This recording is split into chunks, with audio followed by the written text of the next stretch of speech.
United Nations ने अपनी स्थापना के बाद से ही मानव विकास और प्रकृति के ऊपर चिंतन शुरू किया और ये यूएन के तत्वाधान में ही संभव हो सका कि आज हम सस्टेनेबल डेवलपमेंट की बात करते हैं।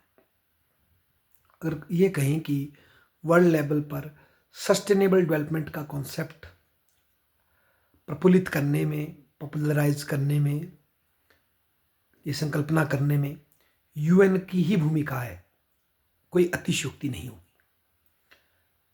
यदि हम देखें तो शुरुआत में ही यूएन की स्थापना के साथ ही यूएन ने IUCN जैसी संस्थाएं, international union for conservation of nature के साथ अपने संबंध बनाया, जो कि नेचर की कंजर्वेशन पे काम करती थी। ग्रेजुअली यूएनओ ने अपना प्लेटफॉर्म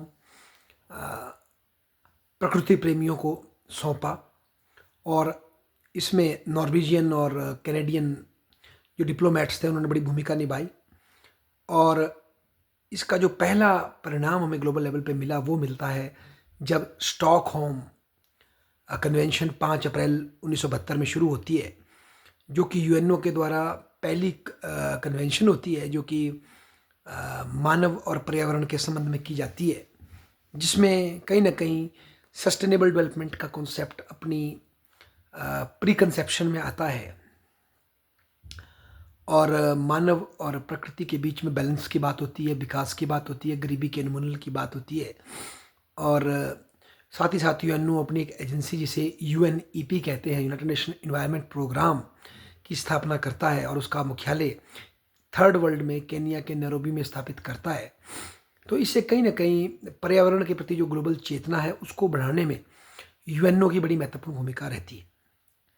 इसके साथ कुछ ब्रॉडर प्रिंसिपल्स भी अपनाए जाते हैं और ग्रेजुअली UNEP के साथ मिलकर के यूएन के तत्वाधान में जियो हरलैम ब्रंटलैंड जी को एक आयोग बनाने की जिम्मेदारी सौंपी जाती है, जो कि सतत विकास पर चर्चा करता है, जिसकी रिपोर्ट आवर कॉमन फ्यूचर के नाम से छपती है, पेश होती है और उस पर फिर 1992 के वर्ल्ड अर्थ समिट पे चर्चा होती है और जिसके परिणाम स्वरूप जो UNEP जो 3 थ्रेट जो मानवता सभ्यता को और पृथ्वी को दिखाता है कि भाई एक तो क्लाइमेट चेंज का है, एक पोल्यूशन का है, दूसरा बायोडाइवर्सिटी लॉस का है, उसके लिए मोटिवेट किया जाता है। और वर्ल्ड अर्थ समिट में, जिसका नाम ही वर्ल्ड अर्थ समिट है यूएनओ के तत्वाधान में,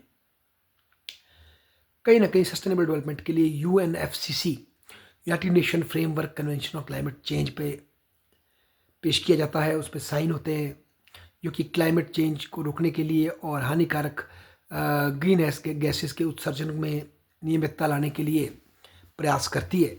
और इसमें कॉमन बट डिफरेंशिएटेड रिस्पॉन्सिबिलिटी का CBDR का कॉन्सेप्ट भी पेश किया जाता है। साथ ही साथ बायोडाइवर्सिटी कन्वेंशन और बायोडाइवर्सिटी भी पेश की जाती है। इसके अतिरिक्त एजेंडा 21 को सामने रखा जाता है। तो ये सब यूएनओ के तत्वाधान में ही होता है, जो कि सतत विकास की आधारशिला रखता है। और ब्रंटलैंड कमीशन में ही पहली बार सतत विकास की परिभाषा दी जाती है कि एक ऐसा विकास जो कि न केवल वर्तमान पीढ़ी के बीच में न्याय करे, बल्कि आने वाली पीढ़ी और वर्तमान पीढ़ी के बीच में भी एक बैलेंस को, तारतम्य को स्थापित करे, उसे हम सतत विकास कह सकते हैं। धरती माँ की सस्टेनेबिलिटी को बनाए रख सके, ये कॉन्सेप्ट वहाँ से मुखरित होता है जो आज हम देख रहे हैं।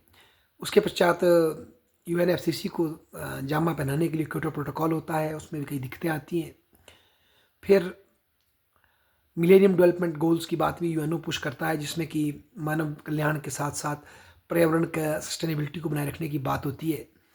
जब 2015 में मिलेनियम डेवलपमेंट गोल्स पूरे नहीं हो पाते हैं तो उसके पश्चात सस्टेनेबल डेवलपमेंट गोल की बात भी यूएनओ के तत्वाधान में ही होती है। और SDG जो आज छाए हुए हैं, उसके 17 गोल, जिसमें कि गरीबी का उन्मूलन, प्राइमरी शिक्षा की व्यवस्था, मानव का विकास, साथ ही साथ पर्यावरण की सस्टेनेबिलिटी, सी की प्रिजर्वेशन और ये सब तरह के मानव और प्रकृति के बीच में बैलेंस की बात सस्टेनेबल डेवलपमेंट गोल के माध्यम से रखी जाती है, जो कि 2030 तक प्राप्त करने की प्रयास है। तो ये सब कहीं ना कहीं यूएनओ के तत्वाधान में ही है। और इवन जो यूएनएफसीसी की हर साल में जो बैठक होती है क्लाइमेट चेंज को रोकने के लिए, जो सम्मेलन होते हैं, वो भी एफर्ट हो रहे हैं, चाहे ग्रीन एनर्जी के लिए या कार्बन रिडक्शन के लिए।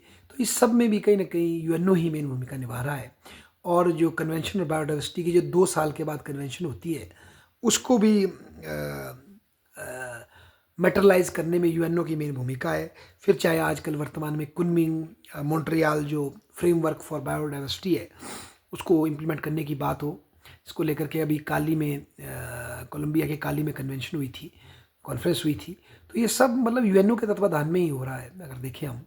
और यूएन ने ही, चाहे बायोडाइवर्सिटी के 2 प्रोटोकॉल हों, चाहे काटे जीना हो और दूसरा नोगोया हो, जिसमें कि एक जो है नेचुरल रिसोर्सेज के सस्टेनेबल यूज़ और दूसरे उसके इक्विटेबल डिस्ट्रीब्यूशन की बात करता है, वो दोनों यूएन ने ही मेटरलाइज किए। और देशों को कहीं ना कहीं बायोडाइवर्सिटी लॉज को अपनाने में भी यूएन ही प्रेरणा देता है। तो ये कहना गलत ना होगा कि सस्टेनेबल विकास में के कॉन्सेप्ट को मेटरलाइज करने में यूएन ही मेन भूमिका निभा रहा है। एक ओवरऑल एक संस्था की स्थापना कर रहा है जो कि मानवता को अपने आर्थिक विकास और प्रकृति के साथ बैलेंस बनाने के लिए प्रेरित कर रहा है, एक हाई आइडियल्स के लिए प्रयास करने की कोशिश कर रहा है। तो ये गलत नहीं होगा। ये सत्य है कि देशों के जो इमीडिएट इंटरेस्ट होते हैं वो उनको लॉन्ग टर्म कमिटमेंट करने में बाधा खड़ी करते हैं, यूनिवर्सल ट्रीटीज स्थापित करने में बाधा करते हैं। परंतु यदि हम लॉन्ग टर्म में देखें तो ये जो प्रोसेस है, जिसमें कभी आगे बढ़ते हैं कभी पीछे घटते हैं, इसको अगर लॉन्ग टर्म में देखें तो इसमें सेकुलर वृद्धि हुई है और देशों की कॉन्शियसनेस जो है इनलाइटन हुई है, उनकी सिटीजनरी ज़्यादा अवेयर हुई है और समस्त मानवता में ग्लोबल कॉन्शियसनेस बढ़ी है, ग्लोबलाइजेशन के प्रोसेस में वृद्धि हुई है।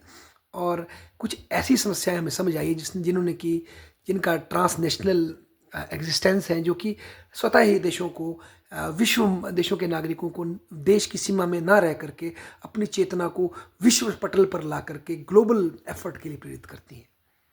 तो इस सब में स्वतः ही गहराई देने में यूएनओ की महत्वपूर्ण भूमिका है, सस्टेनेबल डेवलपमेंट को, ये कॉन्सेप्ट को ग्रो करने में। धन्यवाद।